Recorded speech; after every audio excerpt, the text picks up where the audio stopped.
Okay, Deb, we are up right now. Quick sound check. One, One, two. two, three, four, five. Okay. Okay. So a couple seconds of silence. Welcome to episode 000. That's your zero episode of PermaPaleo with Deborah Hart-Serafini. And I'm your backup producer, Bill Conrad. And we're going to be talking along this series about permaculture. And I'm going to let Deb actually discuss in more detail. I know what it is. I've studied it a bit.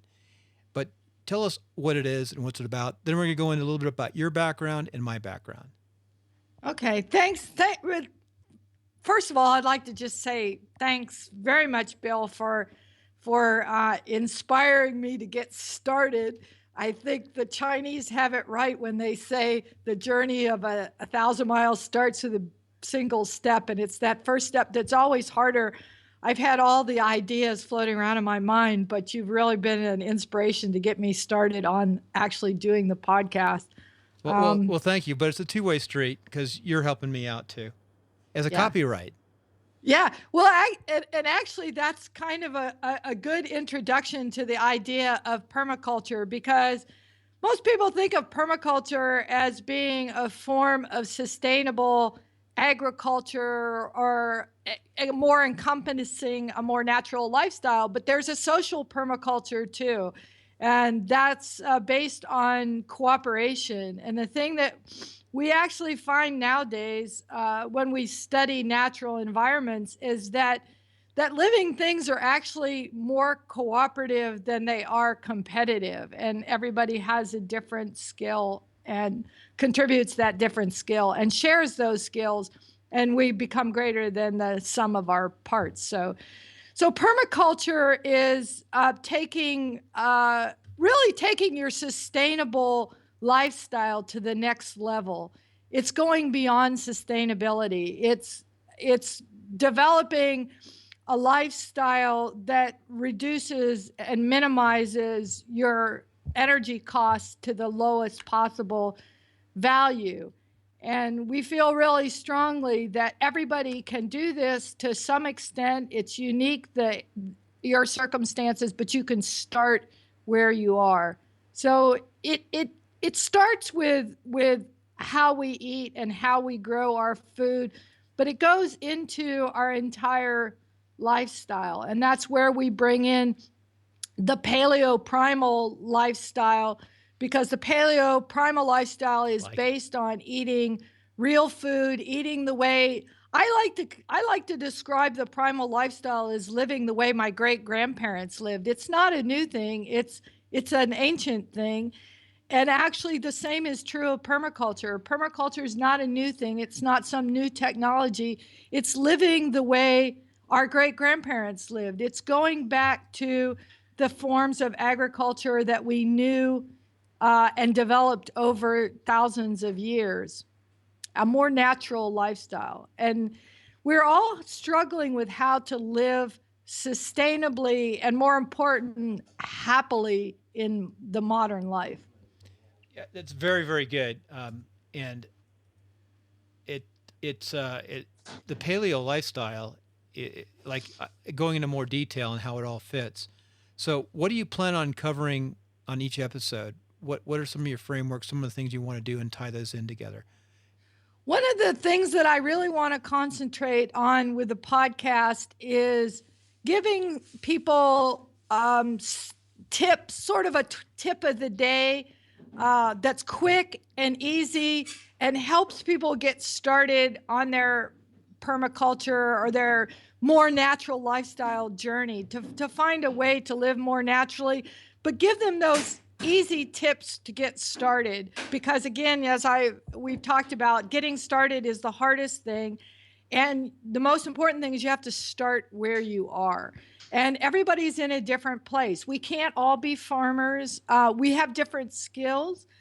Some people think that you have to be completely anti-technology or agricultural oriented to live a natural lifestyle, but that's not true. You have to live where you are, and we can't all pull up roots and move to a farm, although most of us would love to do that. But it's not realistic. But there are so many things that people can do that are simple that maximize, their efficiency. We talked earlier about things like, drying your clothes on a clothesline is a simple thing that can be done in many areas where the weather is appropriate. Keeping in mind that the highest energy cost in your home is the clothes dryer. Right. And giving some thought to, not being the question of the monetary cost of your electricity. Maybe you can afford your electricity, but the environmental cost of the energy that we use, because the more energy we use, the more power plants we have, and the more they pollute in various ways. We have a big problem in North Carolina, my home state, with coal ash pollution from Duke Energy. So the more energy we're using, the more pollution we're producing. And it's not a monetary cost. No matter how much money you have or what you can afford, you can't buy clean air and clean water. Right. And I totally understand what you're talking about. I can see some other areas you can go into. In the 90s, and we'll go into that, I built homes, design, build, construction, our company. And before that, I studied passive energy design for homes. And it's pretty darn easy to orient your house correctly, put the overhangs on your southern side and get your windows and exposures to make a very efficient home. But we don't do that. We don't lay out our subdivisions that way. They don't. That's a really excellent point, Bill. That's very true. And it is. It's very easy. And many times, even when people are building individual homes, their architect isn't thinking about, how do we orientate this house so that we get maximum energy efficiency. Yeah. And it's no greater cost to just set your house with a south facing exposure and creating the right overhang, to minimize your heating and cooling costs. If you're in the West, you want to make sure your western side of your house is mostly solid, maybe a little bit more insulation, because it's going to be the hot side of the house if it's in a hot area. And you want your sun coming up in the morning to come into your kitchen or your living areas to get that feeling. You want livability, you want sun, you want views, and you want energy efficiency. And it can be done. It takes a little bit of work, but not much. But anyway, I think those are some of the things we're going to talk about, the paleo diet. But what I want to do is I want to tell our listener a little bit about you, because you and I first met in Afghanistan and Jalalabad. You showed up. And we can go forward or backward from there. I know that you went in the State Department at about 40 years old, right? Yes, I did. I was 40 when I graduated from university. I got my bachelor's degree in physics, of all things, and then ended up as a diplomat in the Foreign Service. And what a diplomat. You were a communications specialist, strategic communications, I would say, right? Right, yes, strategic communications, which really translates to really kind of, well, there's two sides to our strategic communications or public affairs departments, which is the information side, which would be social media and interaction with the media and so forth, what you would think of as a press office. But there's also the cultural affairs side, which is really my favorite side, where we dealt with exchange programs, English language programs, students, civil society, and all of those great programs where we interact with publics and we teach people what America is all about. But we also learn from them as well. So it's a great exchange. I was a civil military operations officer, and you're part of expeditionary forces. And I really loved the Expeditionary Forces part of the State Department, because they were a better blend. They're like our civil affairs officers. You're about the people, the government, and working in the culture. And I thought it was really nice to see that mix of your element over there. And we needed the help. Yeah, that's true. I think I guess the term would be a force multiplier, because there's not so many of us. I don't think most people really realize how small the State Department is. I mean, as very far small, as 5,000 about? The foreign service element of the State Department, which is the part that goes overseas to our embassies overseas is about 5,000 people. Mm-hmm. We love to quote that there are fewer Foreign Service officers than there are members of marching bands in the military. We were lucky to have 3 to 4. We had I forgot what we called our head State Department person. We had a senior, but I like you guys. You guys are field people. You went out in the field. And that's where we belong, because it's the people to people interaction that is so strong between the United States and other countries, because people can disagree on foreign policy, and that's perfectly acceptable. But I really think that around the world, it's been my experience that most people really communicate really well with Americans on a people to people level. You know, what we did wasn't so much policy, but was helping we had 4 provinces, and developing I had 4 provinces I covered. We actually had 4 provinces, was helping those provincial governors of each province work with their government and set up and communicate back and forth between USAID, the military, and of course state. Fascinating work.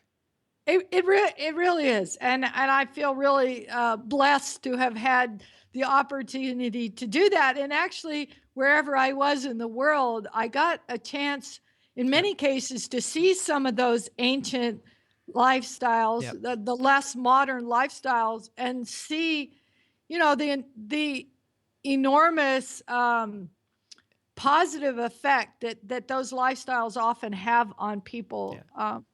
Enormously effective use of natural resources in many cases, things that we could really learn from that we don't do anymore. Yeah, I was going to say one last thing. You were in Iraq for at least 2 years, 2 tours at least? Yeah, I spent 2 tours in Iraq. Again, primarily working as a cultural affairs officer. I was fortunate enough to work with preservation of the Iraqi cultural heritage, which was a really high priority for the United States. Although we've had some bad press on that point, I can say that it really was a very high priority, and that, those of us who remember that are particularly saddened by some of the things that have happened recently. Some of that heritage is being destroyed. Right. I was going to say you're in the Euphrates Valley, or between the Euphrates Valley area, is it called? Right. The birthplace of civilization, actually. Right, exactly. Yeah. And the cultural heritage in Iraq is just, it's staggering. I mean,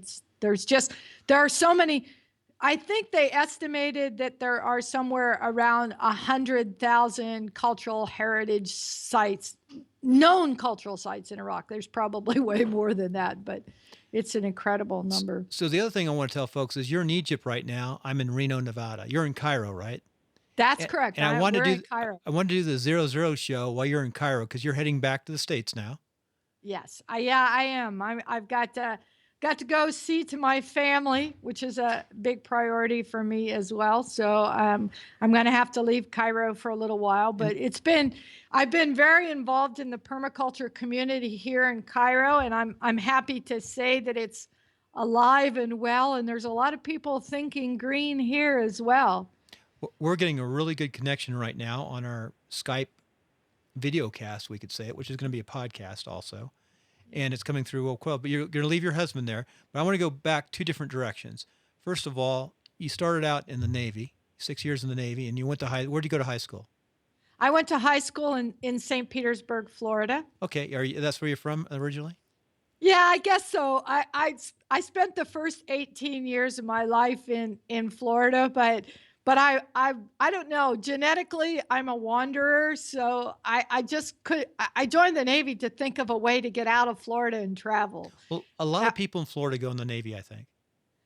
Yeah, I guess I grew up on the water, so that's part of the reason. And I was technically oriented. I didn't have any. I come from a family that not college educated, so I didn't really have any role models for that. And I was thinking about, how can I get out of Florida, and how can I get a cheap college education? and the Navy was right there, and I signed on the dotted line.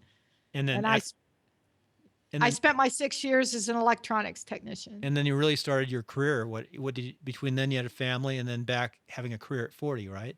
I did. I spent 12 years at home with my children, who are and always have been my number one priority. So I have to say, as somebody who was a stay-at-home mom for 12 years, that was an important part of my career as well.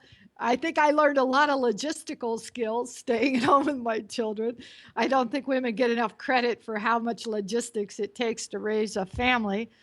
But then I did go back to school when my children were older, and I got a degree in physics, of all things. And then but I still wanted to travel. That I still had that bug, so I went back to school and got a degree in physics, and then I took the Foreign Service exam and joined the Foreign Service so I could keep traveling. Yeah, I looked at joining the Foreign Service, USAID actually, not quite the Yeah. Foreign Service, because I was a civil affairs officer in the military as a reservist, and that's a good combination. Being Yeah, a you would be reservist, great. being a reservist, and we had a few who were reservists. We had a couple State Department people actually are in our brigade, our Yeah. civil affairs unit. And for Yeah. those out there, a little bit by myself, I grew up in high school, loved sports. I wanted to go in the military for a tour, enlist actually. My mom said, "Well, why don't you become an officer?" Well, I didn't know the difference. I applied for the Naval Academy and got nominated to the United States Military Academy, and I thought that was all the academies when I got the nomination. Ended up going to West Point, which is Army. Out of West Point, I went into the infantry, then Special Forces. Then I went to flight school as a captain. Then I had the 160th, Special Operations Aviation. After 9 years, I had made quite a bit of money on my property that I'd made. So I got out and started design build construction for about 10 years. I ran it. The war hit, and I was back on active duty.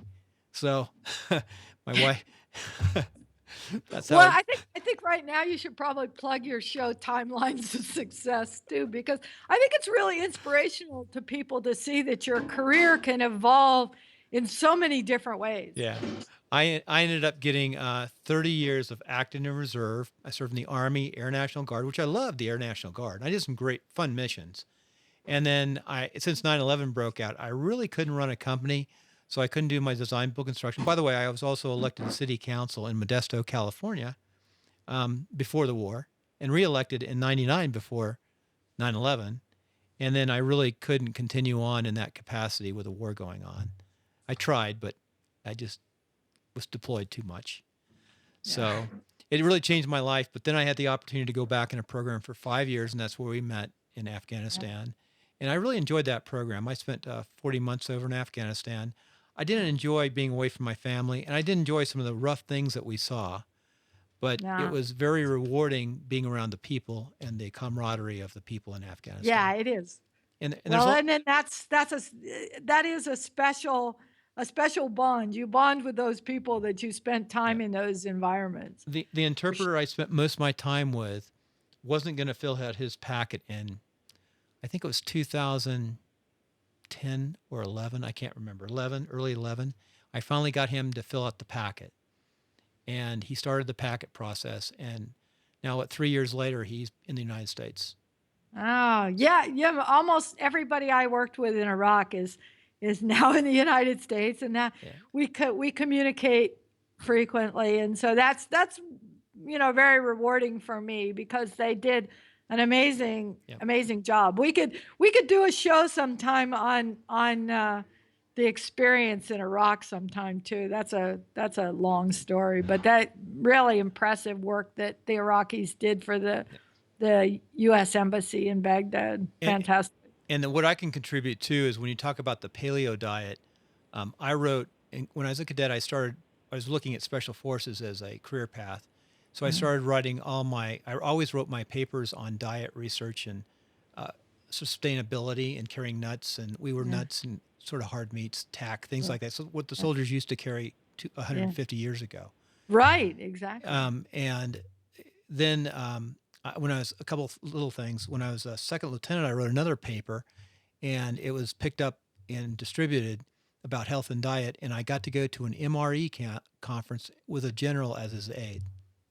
Oh, wow. And That's interesting. I didn't know that. That's something we didn't know about Bill the Conrad. MRE is just filled with hydrogenated oil. It's Thir- awful. 36 to It's 3,800 calories. no, it's really awful, but it keeps you alive. But I guess anyway, that's the that's way to enough look of at it. me for today. But Right. I've had a interesting lifestyle, and I really, really, really enjoy podcasting, new media, and what we're doing now, and actually writing. I want to write a little bit too. Yeah, I do. I do too. I'm really hoping to quickly get my website launched and get some ebooks out there. I really this approach has developed throughout the course of my life. It's not like I suddenly woke up and thought about sustainability, but it's been developing throughout my life. But recent changes in my life in the last 2 or 3 years where I've really started to focus on it have really improved my health, and not just my health, but my happiness and my ability to handle a modern lifestyle.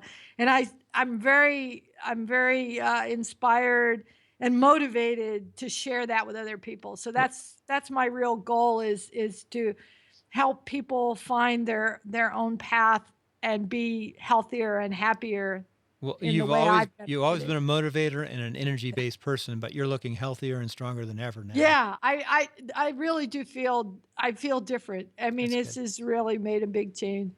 I had better go though because my prime motivator has gone out the door Okay, and we're it's we're at breakfast 21 time minutes, which here is in Cairo. perfect, 22. But one thing in closing, it's March Okay. 10th today, and I think this is going to be our 00 show. It's a good tape. Uh, Okay, well, Even I'm happy to give that a and try. we're shooting for 10 April for 3 shows. I think this is sort of the behind the scenes interview about getting started and showing people what the process is like. Okay, so you're going to have to work on 001, the first show, and we've I, got our first take.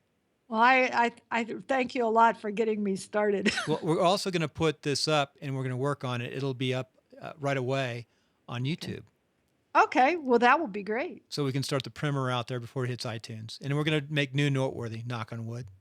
Okay, I'm sure we are. I'm sure we are because this is a niche that not everybody's gotten into yet, but it's really natural. It's super complementary. The yin Okay, and yang of natural lifestyle. yin and yang, and 30 days to launch. Okay. Thanks, Have a good Bill. breakfast, and I'm about to go to bed. All right. Well, thanks. Yeah, thanks for coping with the time difference And here. thank your husband for the patience to wait. I will. I'm gonna go do that right now. All right, thanks. Signing off here.